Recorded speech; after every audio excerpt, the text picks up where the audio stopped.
എന്റെ ചെറിയ മക്കൾക്ക് വേണ്ടി ഞാനൊരു ചെറിയ ചരിത്രം പറയുന്നു. നിങ്ങൾ നന്നായി ഉത്സാഹിച്ച് പഠിക്കണം. അല്ലാഹു ബർക്കത്ത് ചെയ്യട്ടെ. നന്നായി ഉത്സാഹിച്ച് പഠിക്കണം. കളിക്കരുത്, ചിരിക്കരുത്, സമയം നഷ്ടപ്പെടുത്തരുത്. സമയത്തിന്റെ വില നല്ല ബോധം നമുക്കുണ്ടാകണം. ചില കുട്ടികൾ പറയും, ഉസ്താദെ പഠിച്ചിട്ടൊന്നും തലേ കയറുന്നില്ല, പഠിച്ചിട്ടൊന്നും തിരിയുന്നില്ല, അവൻ നേരെ 10 ഇരട്ടി പഠിക്കണം. സാധാരണ വേഗം മനസ്സിലാകുന്നവൻ പഠിക്കുന്നതിന്റെ 10 ഇരട്ടി പഠിക്കണം, മനസ്സിലാകാത്തവൻ, എന്നാലേ അവൻ മനസ്സിലാവുള്ളൂ. അങ്ങനെയല്ലേ വേണ്ടത്? നിങ്ങൾ കണ്ടില്ലേ, വയസ്സായ ചില ആളുകൾ, അവർ ഈ അടക്കയും വെത്തിലയും ഒക്കെ തിന്നുന്നവരുണ്ട്. ആ അടക്കയും വെത്തിലയും ഒക്കെ നേരത്തെ ഇങ്ങനെ തിന്നു വന്നതാണ്. ഇപ്പൊ നോക്കുമ്പോ പല്ല് കഴിഞ്ഞുപോയി. പല്ല് കൊഴിഞ്ഞുപോയപ്പോ എന്ത് ചെയ്തു? അടക്ക ഇങ്ങനെ ഇടിച്ചിട്ട് തിന്നാണ്. എന്താ കാരണം? അയാൾക്കിപ്പോൾ പല്ലിന് ശക്തിയില്ല, അപ്പൊ ഇടിച്ചിട്ട് തിന്നണം. ഇതുപോലെ സഹോദരന്മാരെ, ഒരു കാര്യം പെട്ടെന്ന് ചെയ്യാൻ സാധിക്കാത്തവൻ കുറെ കൂടുതൽ ചെയ്യണം.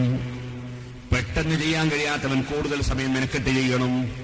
അപ്പൊ 1 മിനിറ്റ് കൊണ്ട് പഠിച്ചാൽ, 10 മിനിറ്റ് കൊണ്ട് പഠിച്ചാൽ മനസ്സിലാകുന്ന കുട്ടി 10 മിനിറ്റ് പഠിച്ചാൽ മതിയെങ്കിൽ, അതേ സമയത്ത് 1 മണിക്കൂർ കൊണ്ട് മാത്രം മനഃപ്പാഠമാകുന്ന കുട്ടി പാഠം 1 മണിക്കൂർ പഠിക്കണം.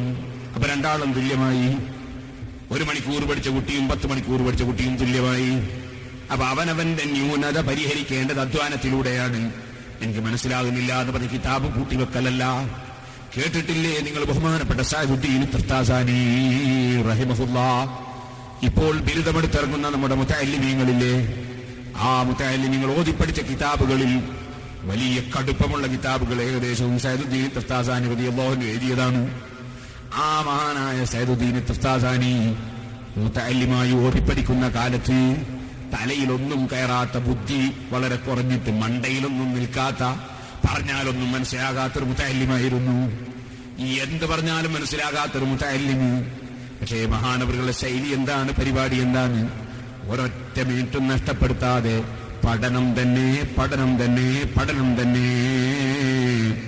ഒരു സമയവും വെറുതെ പോക്കാതെ പഠനം തന്നെ. അസറിന്റെ ശേഷം കുട്ടികളൊക്കെ നടക്കാൻ പോയി.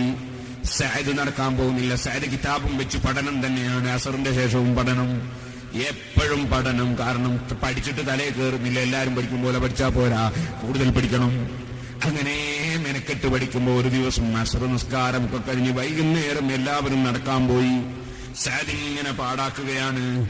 ആ സമയത്ത് ഒരാൾ വന്ന് വിളിക്കുന്നു, സഅദേ വാ, ഇറങ്ങി വാ. സഅദ് എന്ത് പറഞ്ഞു? സഅദ് പറഞ്ഞു, മാലി വലി സൈരി, ഞാൻ നടന്നിട്ട് എന്തിന് നടക്കാന്? എന്നെ നീ വാ, നമുക്കൊരു ചെറിയ ടൂറ് പോകാമല്ലോ, ഒരു യാത്ര പോകാമല്ലോ. സഅദിന്റെ മറുപടി, ഇല്ല ഇല്ല, അല്ലെങ്കിൽ തന്നെ പഠിച്ചിട്ട് മനസ്സിലാകുന്നില്ല, പിന്നെ ഞാൻ കിതാബും കൂട്ടി വെച്ചിട്ട് ടൂറിന് പോയാൽ പിന്നെ എങ്ങനെ മനസ്സിലാകാനാണ്? പഠിച്ചാൽ തീരെ മനസ്സിലാകാത്ത കുട്ടികൾ വെള്ളിയാഴ്ച പോലും നാട്ടിൽ പോകരുത്, മാസത്തിൽ ഒരിക്കലും പോകരുത്, ഉള്ള സമയം തീർത്തും പഠിക്കണം. നേരെ മറിച്ച് പഠിച്ചാൽ മനസ്സിലാകുന്ന കുട്ടികളാണ് കൂടുതൽ ഹാജർ കാണുന്നത്.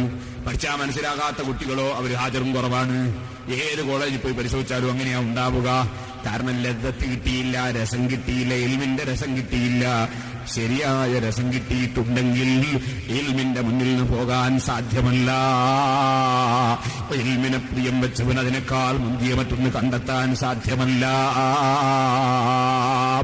സഅദ് റളിയല്ലാഹു തആല തങ്ങൾ പഠിക്കുന്ന സമയത്ത് നടക്കാൻ വേണ്ടി വിളിക്കാൻ വന്നവരോട് പറഞ്ഞു, നിങ്ങൾ പോയിക്കോ, എന്നെ അതിന് കിട്ടുകയില്ല, എനിക്കല്ലെങ്കിൽ തന്നെ പഠിച്ചിട്ട് മനസ്സിലാകുന്നില്ല, ഞാൻ പഠിക്കുന്ന തിരക്കിലാണ്. അദ്ദേഹം മടങ്ങിപ്പോയി. കുറച്ച് കഴിയുമ്പോൾ വീണ്ടും വന്നു, സഅദേവാ നമുക്കൊരു യാത്ര ചെയ്യാമല്ലോ. ഉടനെ തന്നെ സഅദ് പറഞ്ഞു, മാലി വലി സൈരി, ഞാൻ നടക്കാൻ പോവാനോ? ഇല്ല ഇല്ല, എനിക്കല്ലെങ്കിൽ തന്നെ പഠിച്ചിട്ട് മനസ്സിലാകുന്നില്ല, ഞാൻ കിതാബിൽ മുഴുകട്ടെ. അദ്ദേഹം വീണ്ടും മടങ്ങിപ്പോയി. കുറച്ച് കഴിയുമ്പോൾ പിന്നെയും വന്നു, സഅദേവാ വിളിയാണ്. സഅദ് പറയുന്നില്ല, ഞാൻ കിതാബിൽ തന്നെയാണ്, എനിക്ക് പഠിച്ചിട്ട് മനസ്സിലാകുന്നില്ല, ഞാൻ ഒരു സ്ഥലത്തും പോകാതെ പഠിക്കുകയാണ്. അപ്പോഴാണ് ഈ 3ാമത്തെ വരവിലാണ് ഇദ്ദേഹം പറഞ്ഞത്, റസൂലുള്ളാഹി, സഅദേ നിന്നെ റസൂലുള്ള വിളിക്കുന്നു. അല്ലാഹുവിന്റെ റസൂല് വിളിക്കുന്നു എന്നാണ് സഅദ് കേൾക്കുന്നത്. സഅദിന്റെ മനസ്സിൽ വല്ലാത്ത സന്തോഷം തന്നെ, ആഹ്ലാദം തന്നെ, എന്തോ ഒരു കോരിത്തരിച്ചൽ തന്നെ. ഒന്നും പഠിച്ചിട്ട് മനസ്സിലാകാത്ത മുതഅല്ലിമായ എന്നെ ലോകത്തിന്റെ മുഴുവനും നേതാവായ റഹ്മത്തുല്ലിൽ ആലമീൻ സഫീഉൽ ഖലായിഖ് മുഹമ്മദുർ റസൂലുള്ളാഹി അല്ലാഹുവിന്റെ റസൂല് പാവപ്പെട്ട പഠിച്ചാ മനസ്സിലാകാത്ത മുതഅല്ലിമായ എന്നെ അല്ലാഹുവിന്റെ റസൂല് വിളിച്ചോ, അതൊരു വലിയ സംഭവം തന്നെയല്ലേ. സഅദിയിരിക്കുന്ന സ്ഥലത്ത് കിതാബും പൂട്ടിവെച്ച് ചാടിയങ്ങിറങ്ങി, ചെരുപ്പ് ധരിച്ചിട്ടില്ല. പന്നാളുടെ കൂടെ നബി സല്ലല്ലാഹു അലൈഹി വസല്ലം തങ്ങൾ വിളിക്കുന്നു എന്ന് പറഞ്ഞ ഭാഗത്തേക്ക് നടന്നങ്ങ് ചെന്നു. അസ്സലാത്തു വസ്സലാമു അലൈക യാ സയ്യിദി യാ റസൂലല്ലാഹ്. അല്ലാഹുവിന്റെ റസൂലിന് സലാത്തും സലാമും പറയാനുള്ള ചാൻസ് അല്ലേ ലഭിക്കുന്നത്? അല്ലാഹുവിന്റെ റസൂലിന്റെ സദസ്സിലേക്ക് വിനയത്തോടെ താഴ്മയോടെ എന്റെ സങ്കടം ബോധിപ്പിക്കാമല്ലോ, പഠിച്ചിട്ട് മനസ്സിലാകാത്ത സങ്കടം ഇവിടെ പറയാമല്ലോ. എല്ലാ അനുഗ്രഹത്തിന്റെയും കാരണക്കാരനല്ലേ അത്.